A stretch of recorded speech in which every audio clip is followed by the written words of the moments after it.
Hi babes, welcome back to the channel.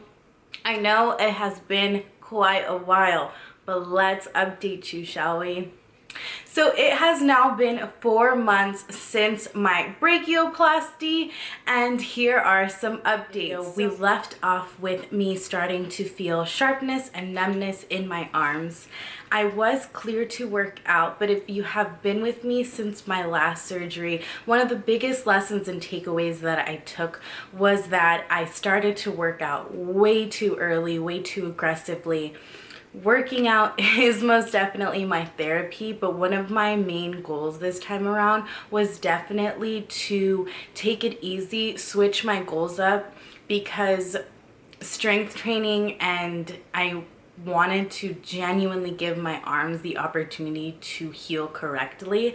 So I really focused mostly on my mobility, my arm mobility. In the beginning, I really only could do this. I could only hold my arms at about parallel. So it showed me that mostly all I could do was shoulders, in all honesty. And so I focused a lot on mobility, being able to comfortably raise my hands above my head without too much discomfort, mostly stretching, like yoga, very lightweight if I was doing weighted exercises, and mostly switched over to endurance, such as hiking. I got back into my national parks and just going for endurance and versus my strength goals that were in the gym.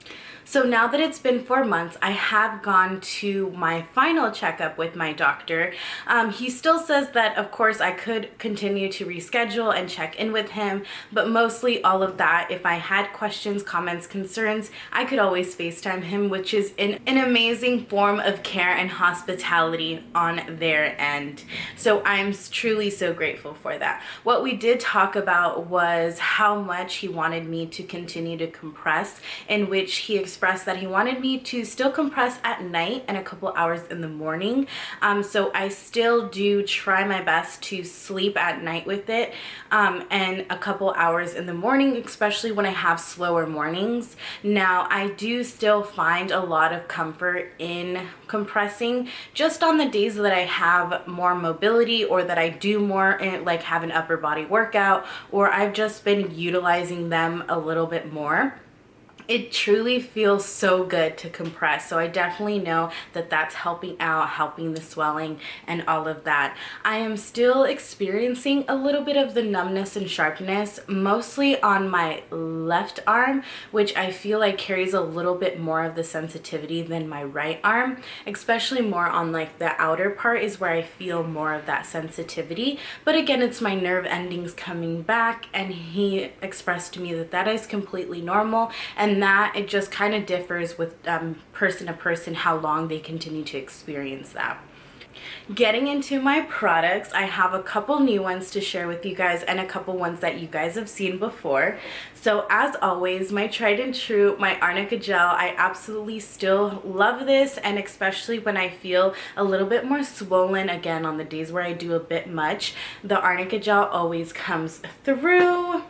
The silicone strip and pour tape duo is my favorite. So this is the silicone strips that I utilize to, one, cover up my scar, and two, to help with the scarring. And the pour tape is mostly for keeping it in place. I found that once I started to get a little bit more mobile and used my arms a lot more, sometimes the silicone strips would roll and it would get really annoying, especially because I try to conserve the tape as much as I can. For scar gels, I have been using Derma Ease scar gel, and this is such a unique texture, super cooling, and I love the smell of it as well.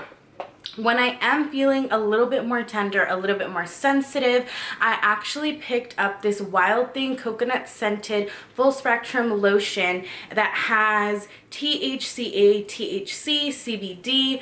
I don't even know if I'm gonna get mad for saying all that, but it is absolutely amazing. It really does help the area, and I am so glad that I found that.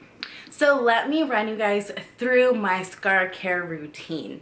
So I would say that probably 5 to 6 days out of the week, I try to keep scar gel or scar strips on my scar, and I try to conserve that by actually cutting the initial strip in half in order to cover my scar.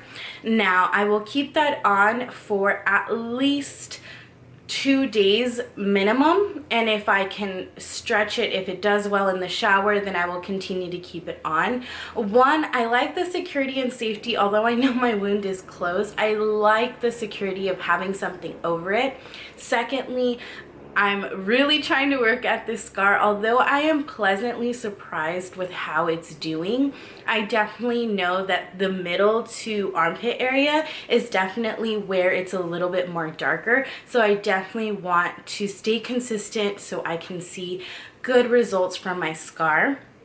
And when I do choose to take off these scar strips, usually towards the later end of the week and the weekend, that's when I'll go ahead and utilize the scar gel, keep the skin nice and hydrated, but also try my best to be diligent with the scar gel as well.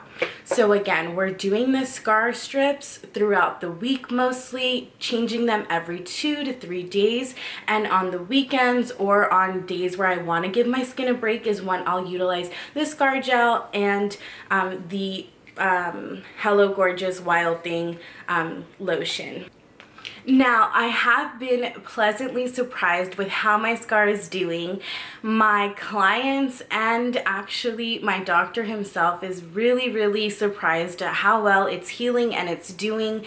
The front half of the scar has gotten pretty light for being 4 months out. In the middle to the armpit area is definitely the, I would say, more pinky toned and definitely looks like it's healing. And so that's where I'm really trying to focus my energy, but I'm pleasantly surprised. And now I already mentally went in understanding that I am going to have a scar and it's going to be visible.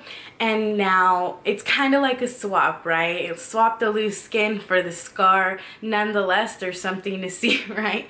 But he concealed it extremely well. Like, you can't really see it when I have my arms down. And so although sometimes I can kind of get a little self-conscious, especially like at the gym, at the end of the day, I just keep the mindset that this is all part of my story. It's all part of my journey. And although, yes, there is a scar, there's a story there, and I know that it'll fade over time. So I try to keep a positive mindset on it, and I love the results. So I'm able to push through that kind of uncomfortable, like, what do people think kind of stares. But I don't really think people stare. I think it's all in my head. Lastly, what I wanted to go over is sleeping, right? So we're 4 months out. So the biggest lesson I learned with my tummy tuck was, of course, that I couldn't sleep on my stomach for the beginning months and all of that. And honestly, it hasn't been comfortable to sleep on my stomach ever since. But sometimes old habits die hard, and I do get somehow I roll over during the night, I end up on my stomach, and I have noticed that it genuinely does hurt my arms. So I try my best not to, especially because I'll kind of do this motion and this arm kind of gets the brute end of that. And even sleeping on my side. So I definitely still utilize the U-shaped pregnancy pillow, if you will, and keep my arms in front of me. So I definitely have gone back to the couch from time to time, and I feel like I go through waves of forgetting that, you know, that'll hurt. And so I just take myself back to the couch. It really doesn't bother me, but definitely still sleeping on my stomach is not the most comfortable thing. And so I've gotten many questions about who my doctor is, and he is Dr. David Nguyen of Heavenly Plastic Surgery, located in Lake Forest. He's currently doing surgeries based out of the Inland Empire, and he has ties to Loma Linda. I have nothing but absolutely great things to say about him. And so that really is it for today's update. I hope that you guys took value from this. I will be updating you guys here on Shorts and on my TikTok. I will link that down below. From time to time, I'll go ahead and add little mini progress videos and how everything's going. If you guys have any questions, comments, concerns, leave them down below. Don't forget to subscribe, and I will be posting a hair vlog on this new hair in my next video, so I hope to see you there. Again, thank you guys so much for coming along on this journey with me. Kisses.